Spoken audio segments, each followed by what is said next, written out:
ลองโฟมน้ำเสร็จจากง่ายเลย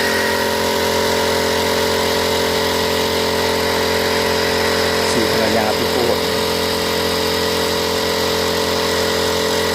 ก็ใส่ได้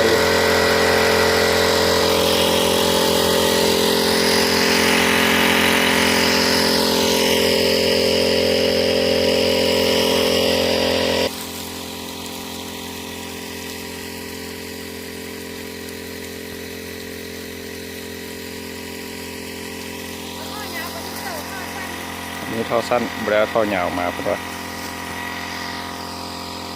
แต่มันผู้คุมงานพูดอะลินมีดอีกหรือว่าผ่านผู้ใดมีความคิดเห็นอะไรก็คอมเมนต์ลงของคลิป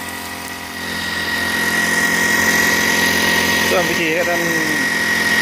เบิ่งย้อนหลังคลิปที่ผ่านมาเพื่อลงมาแล้ว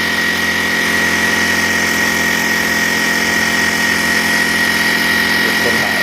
มันนึง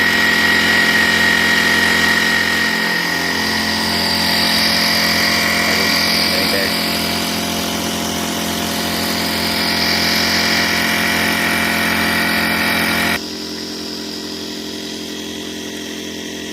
ๆถือว่าพอใจในผลงาน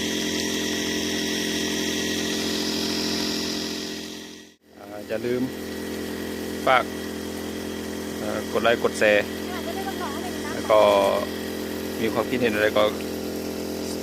คอมเมนต์ลงใต้คลิปนี้ขอจบ